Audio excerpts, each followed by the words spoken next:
name is Pomerance. Maurice Pomerance. I'm a private detective, and like most private detectives, I've got a story to tell. It all happened last year in the summer of 1942, one of the hottest summers we've ever had. And things weren't looking too swell for yours truly, Maurice Pomerance. The local cops had recently called me in to help with a big case, and it seems they thought I'd sort of botched things up. So they pinched my badge for a while, which put a serious dent in my cash flow. I had to let my secretary go and just keep Presley, my loyal assistant. Times were tough, all right. There was a war going on. It's not that I didn't want to serve. I even tried to enlist. But they wouldn't take me in the Army, said I had flat feet. So I decided if I couldn't carry a gun for Uncle Sam, then I'd pack one on good old American soil instead. I did pretty good for myself, too. In my most famous case, I single-handedly brought about the demise of my arch-enemy, the evil Dr. Spatlace. But lately, things were looking pretty bleak. And license or no license, I needed to snap a big case to get me back in good again with the downtown brass. And I needed it now. Mr. Pomerance? Yes? Maurice Pomerance? That's right. Your assistant, Mr. Presley, told me to show myself in. May I sit down? Of course.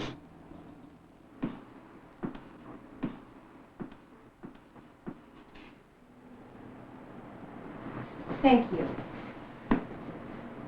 Do you mind if I smoke? Why, no.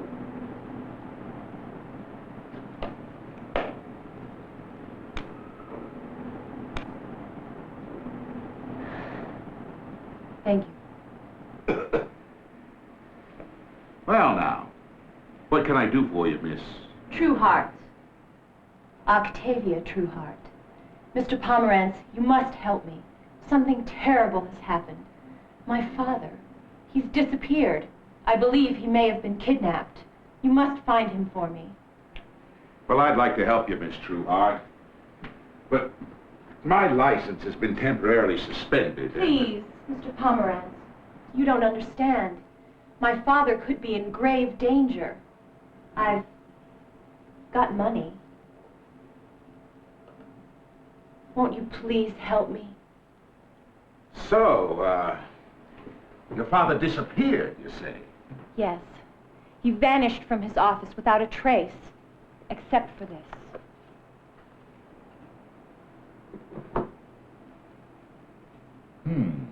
What is it?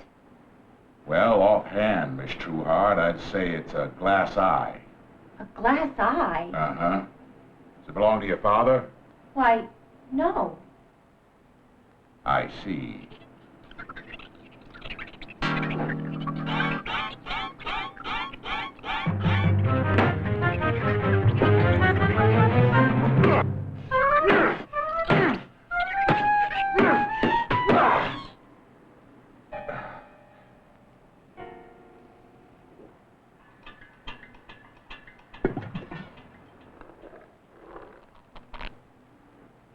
Excuse me, Miss Trueheart, but I have a morbid fear of cockroaches. So I see. Tell me, Mr. Pomerance, do you like chicken? Look, Miss Trueheart, I'd like to help you, but like I said, I don't have a license. Please, Mr. Pomerance, I'm so alone and afraid, and I've got no one to help me if you won't help me. Be generous, Mr. Pomerance. Presley. Yeah, Chief. Put your shoes on. You're going for a walk. I think we should discuss this case in more detail over an early lunch, Miss Trueheart. Your treat, of course.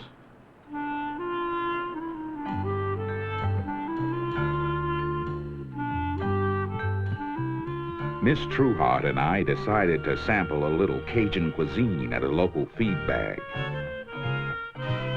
Meanwhile, Presley combed the streets in an effort to find out where that blasted eyeball came from. It was a one-of-a-kind, that one. Not that I've seen a lot of glass eyes, mind you, but still, There was something downright odd about it. You're not eating anything, Miss Trueheart? No, I don't have much of an appetite. I simply can't bear this heat. Yeah, sure is hot today. So, tell me, Miss Trueheart, why would anybody want to kidnap your father? My father is a very important man, Mr. Pomerance. He's the head of the design department for a major toy company. He's an inventor, really. Do tell. I don't know if you're aware of how competitive the toy business is these days, but new designs are treated with the utmost secrecy. So you're saying that your father might have been kidnapped by a rival toy company interested in stealing one of his ideas? Yes, it's possible. She was a real dish, this Trueheart dame. I can't say I really believed her screwball story, but I was willing to play along for a while. Hey, there was a war going on, and while I may not have been one of the most desirable of men, I was one of the few available men. All right, Miss Trueheart. I'll see what I can do. Thank you, Mr. Pomerance.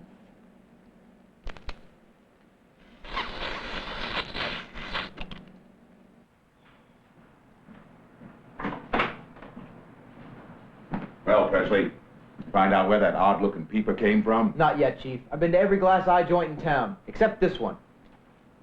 Well, well, Jimmy the Geek. You know him, Chief? I've heard of him, all right. I didn't know he was stealing eyes, though.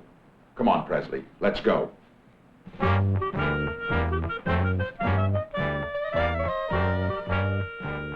I heard a lot about Jimmy the Geek in the old days. He used to work the local carnivals, biting the heads off chickens for a fast buck. I've always been partial to drumsticks myself.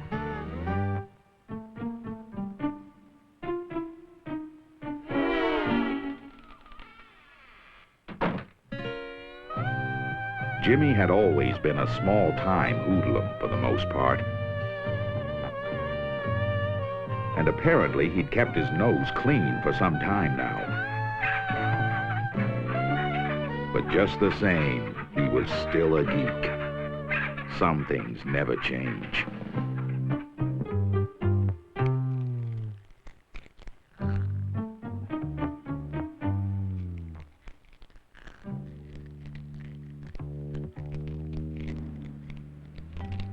You the geek?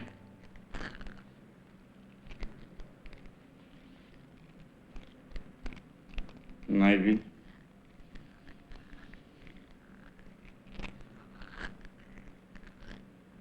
Maybe you're looking at him.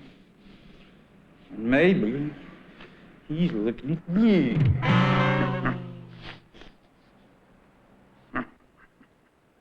So, tell me, geek. You ever seen a glim like this one before? Well, now, that depends. Depends on what?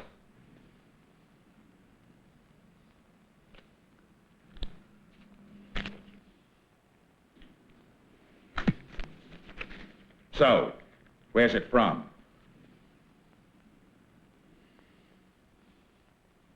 Hard to say. Could be East Coast or South American, maybe even European. I don't really know. Think hard. Look, I told you I don't know, fatty. And I say you do know. Come on, geek, start singing, or this here eye will be taking a closer look at your large intestine. Okay, some guy came in here and got it a few days ago.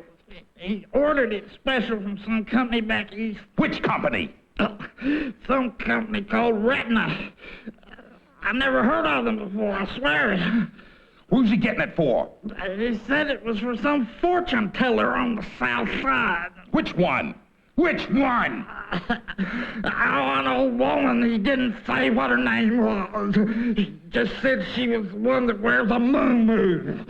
One with flowers all over it. Flowers on a muumuu? Yeah, that's right. What else? That's all I know. I swear it. Flowers on a muumuu. Come on, Presley. I'm all geeked out. Let's go.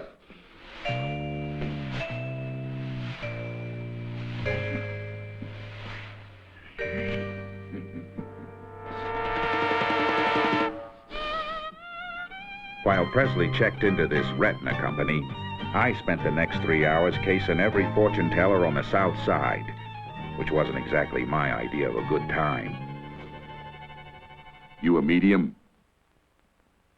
Yeah, so what are you, pal? An extra large? Most of these soothsayers were pretty weird. Some of them were out-and-out fakes. Your new diet will be a great success. But not a one of them was wearing flowers on a muumuu. I decided to hot-foot it back to the office and see if Presley had turned up anything.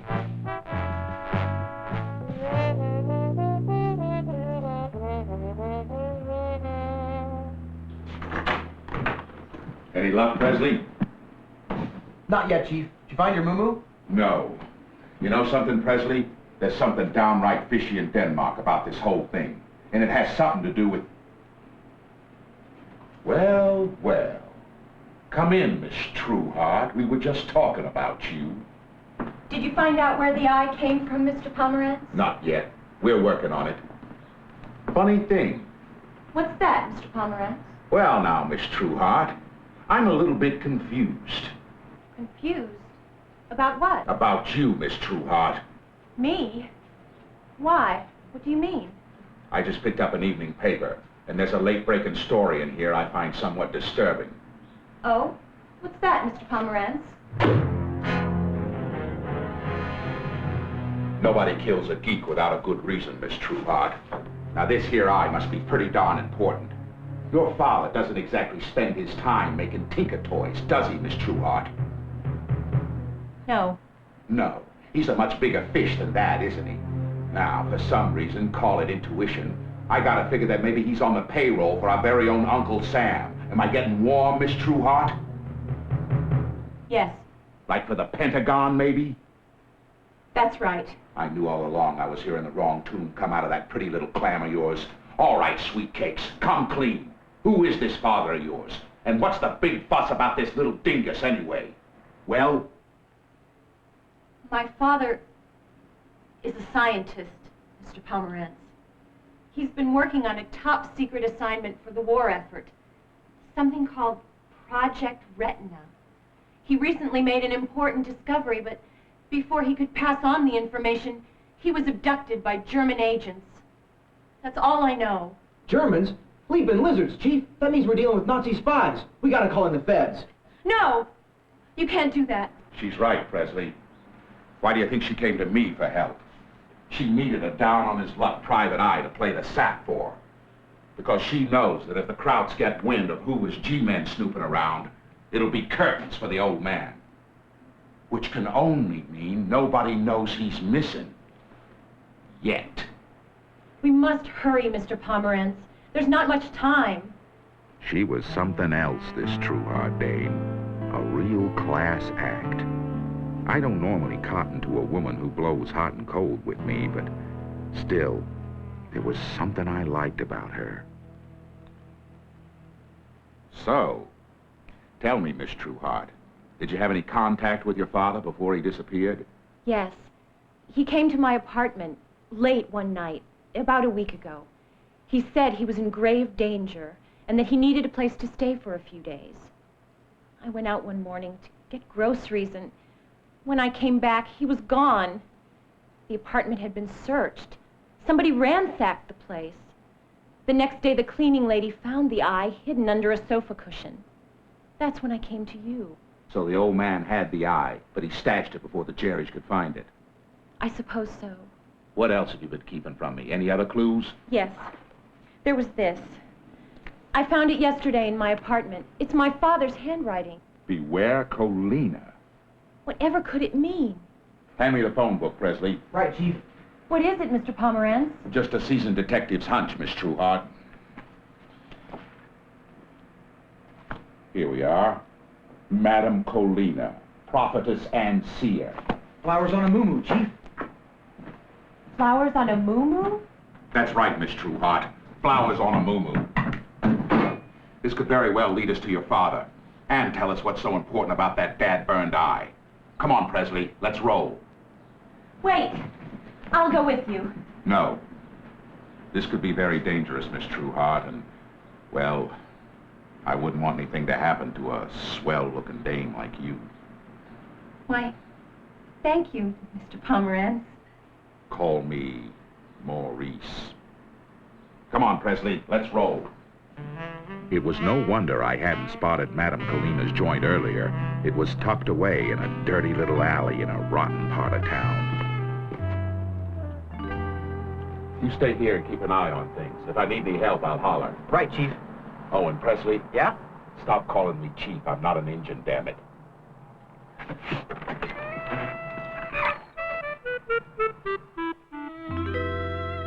It was a spooky little place if you didn't have the stomach for it. But never let it be said that Maurice Pomerance doesn't have one hell of a stomach.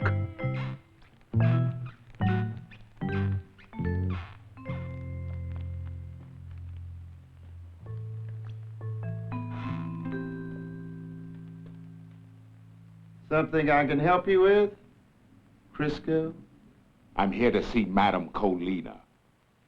Oh, yeah? Who wants to see her? The name is Irwin. Irwin. Is that with an E or an I? With an I.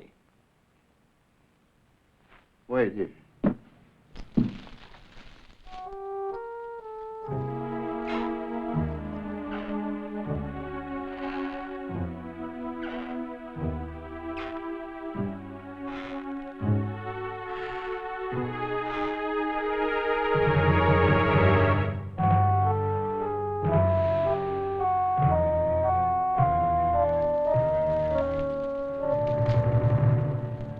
You are Mr. Irwin? That's right.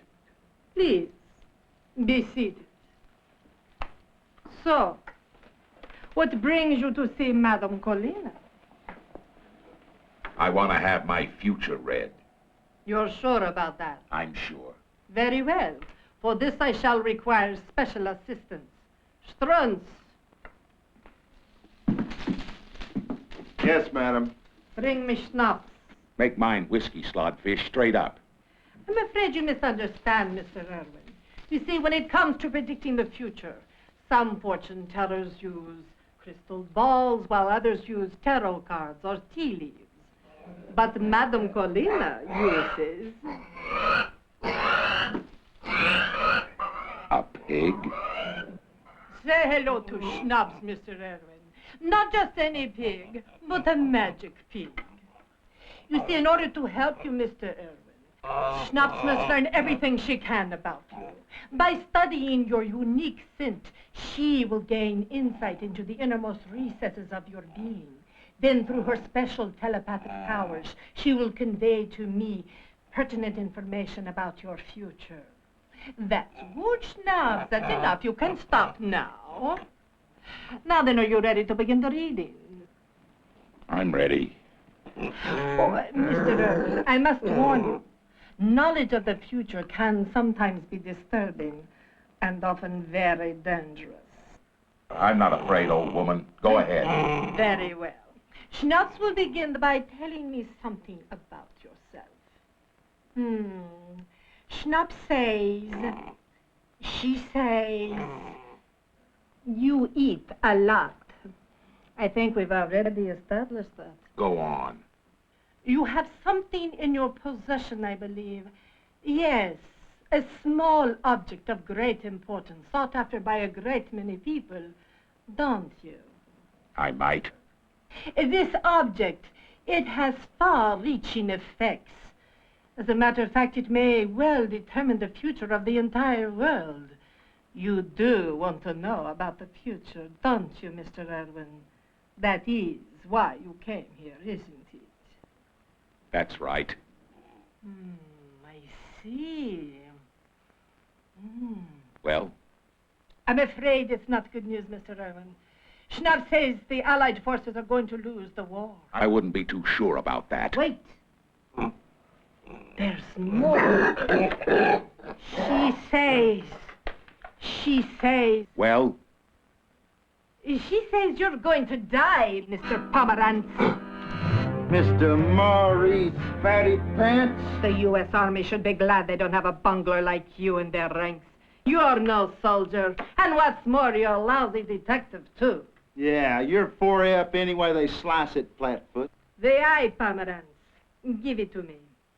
What's so doggone important about this little dingus, anyway? You'll find out in good time. Now hand it over.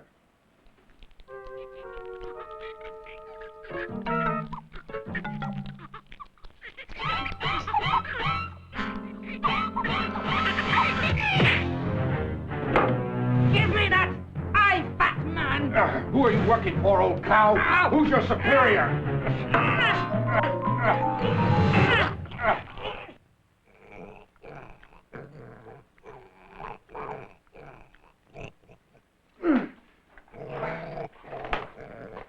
The pig!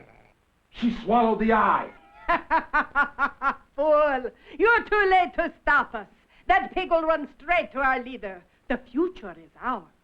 Deutschland over alles! Presley! Presley!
Pomerance.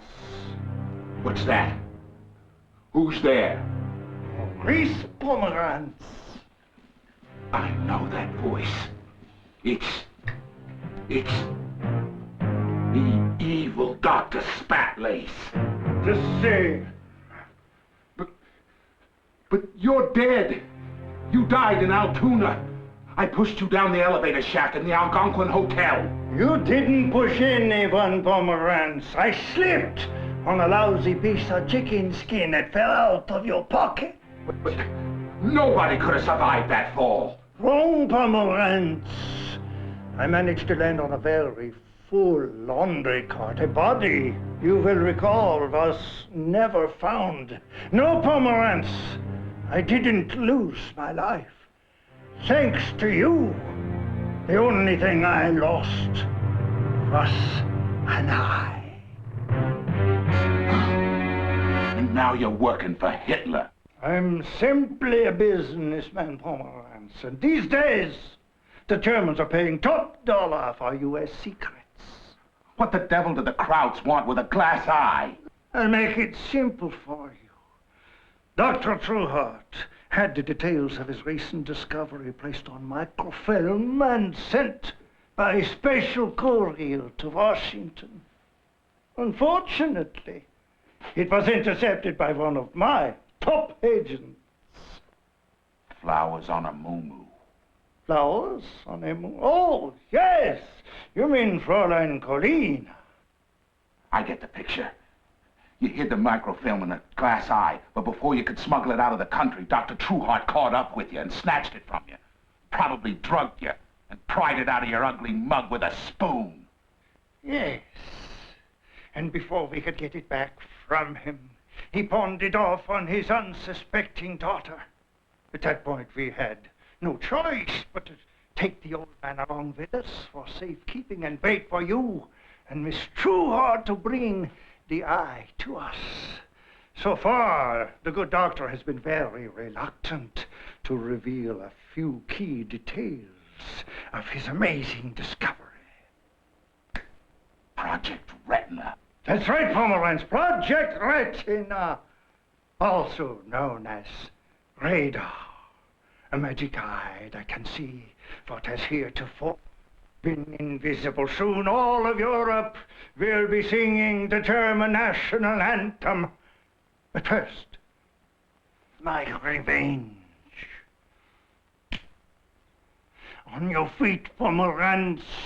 Time to make Eskimo food out of you. I'm going to enjoy this.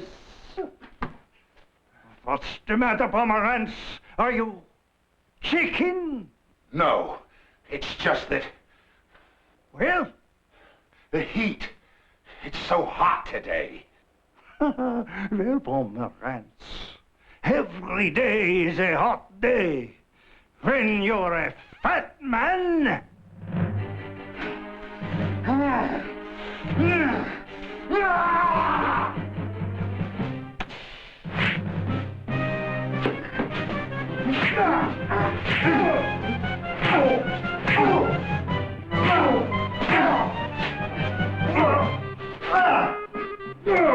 Take that, you little Hindenburg!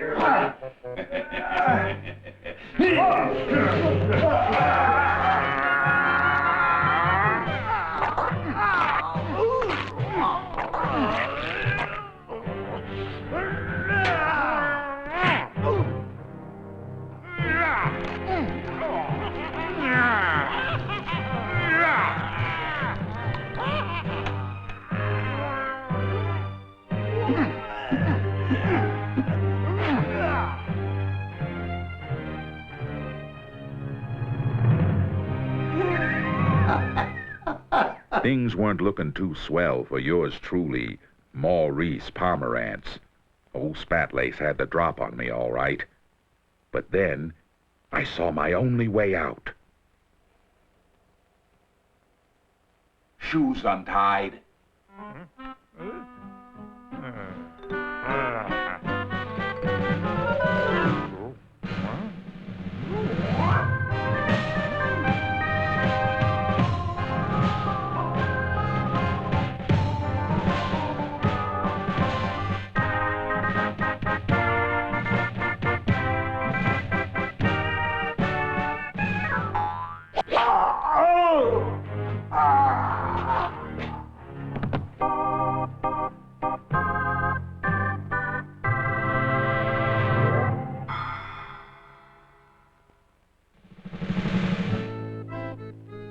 That's an amazing story, Mr. Pomerance.